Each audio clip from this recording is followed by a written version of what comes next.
Olá, eu sou o David Andrews e hoje é o dia onde nós vamos crescer juntos por meio do conhecimento da palavra.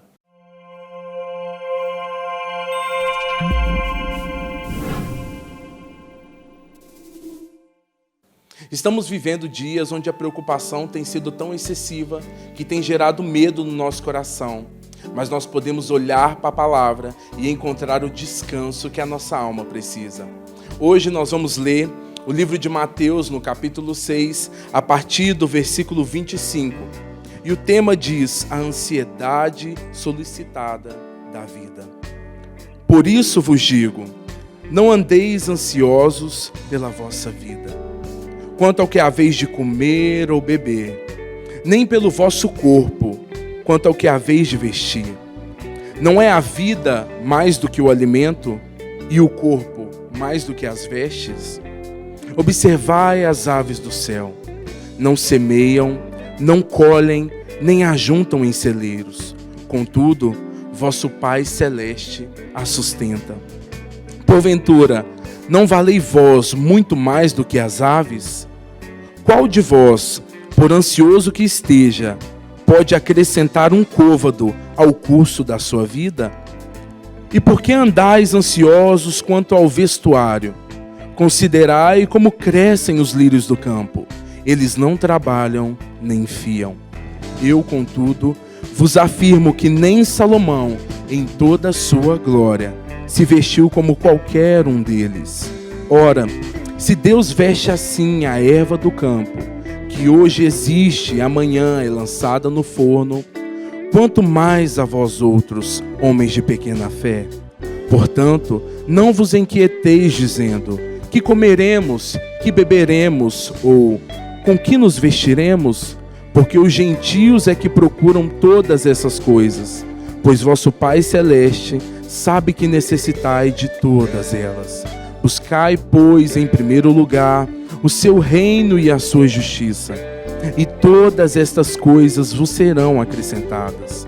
Portanto, não vos inquieteis com o dia de amanhã, pois o amanhã trará os seus cuidados. Basta o seu dia o seu próprio mal. Essa passagem traz um conforto, uma segurança tão grande para o nosso coração, de que nós não devemos andar ansiosos por coisa alguma. A preocupação é um atestado de que nós, crentes, não confiamos em Deus. E é por isso que quando nós lemos essa passagem, nós encontramos repetidas vezes que nós não devemos andar ansiosos.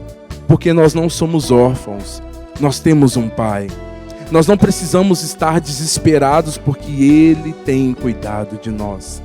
E sabe o que é mais lindo? É quando nós lemos o Salmo 139. Olha só o que ele nos diz. A partir do verso 7. Para onde me ausentarei do teu espírito? Para onde fugirei da tua face? Se subo aos céus, lá estás. Se faço a minha cama no mais profundo abismo, lá estás também. Se tomo as asas da alvorada e me detenho nos confins dos mares, ainda lá me haverá de guiar a tua mão, e a tua destra me susterá. Se eu digo, as trevas com efeito me encobrirão, e a luz ao redor de mim se fará noite, até as próprias trevas não te serão escuras. As trevas e a luz são a mesma coisa. Se tu formaste o meu interior, tu me teceste no seio de minha mãe, graças eu te dou.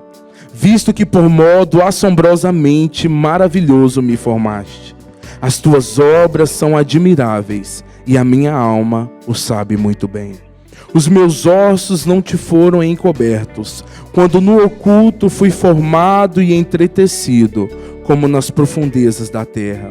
Os teus olhos me viram, a substância ainda informe, e no teu livro foram escritos todos os meus dias, cada um deles escrito e determinado, quando nenhum deles havia ainda. É por isso que nós, como igreja, podemos descansar. É por isso que nós, como igreja, podemos confiar. Porque o nosso Redentor vive e por fim se levantará sobre a terra. Hebreus, no capítulo 10, versículo 38, nos diz que, todavia, o meu justo viverá pela fé. E é por isso que nós não vivemos por aquilo que nós vemos, não vivemos por aquilo que nós ouvimos e não vivemos por aquilo que nós sentimos. Nós vivemos por aquilo que nós cremos e nós podemos crer e descansar nesta palavra que se renova a cada dia. O Senhor, Ele é o bom pastor e Ele, quando Ele criou o mundo, é como se fosse uma mulher grávida. Antes mesmo de já ver o seu filho, ela prepara todo o quarto, prepara todo o enxoval para a chegada do bebê. Assim foi Deus quando criou o mundo. Ele preparou tudo para mim e para você. Por isso hoje nós podemos descansar. Por isso hoje nós podemos deitar em paz, descansar a nossa cabeça sobre o travesseiro, porque nós sabemos que Ele tem cuidado de nós. E eu não posso me cansar de dizer que Ele tem cuidado de nós, porque Ele é real, Ele é o nosso Deus. Aquela passagem onde os discípulos estavam no barco e levantou-se um grande temporal, Jesus estava dormindo tranquilamente com a sua cabeça sobre o travesseiro. Assim deve permanecer a igreja, descansando, confiando que Ele pode fazer infinitamente mais daquilo que pedimos ou pensamos, confiando que Ele pode se levantar em nosso favor, confiando que Ele pode acalmar a tempestade, confiando que Ele pode cessar as ondas, os ventos. Nós podemos confiar. E confiando, crendo, nós podemos andar sobre as águas, porque Ele pode abrir as águas em nosso favor. Ele pode segurar a nossa mão, Ele pode nos sustentar de pé diante das adversidades. Dúvidas irão surgir, assim como aconteceu com Pedro quando ele estava no barco. Dúvidas, vozes surgiram, dizendo que Jesus era um fantasma, ou até mesmo uma miragem ou algo da mente dele. Mas não, nós sabemos a voz daquele que nos chama, nós reconhecemos essa voz. Assim como Maria, quando foi no túmulo, ela reconheceu a voz do Mestre. E assim eu e você podemos reconhecer essa voz, podemos confiar nessa voz, ir em direção a essa voz. Quando Deus libera uma palavra sobre a minha vida, sobre a sua vida, a nossa ação deve ir em direção a essa voz. Nós precisamos ir em direção a essa voz para vivermos coisas sobrenaturais que somente Ele pode liberar sobre mim e sobre você. E é por isso que você não precisa ficar atemorizado, não precisa ficar desesperado. Nós sabemos muito bem em quem nós temos confiado. Amém? Que a paz que excede todo entendimento possa conquistar o seu coração, trazendo à sua memória o que pode te dar esperança.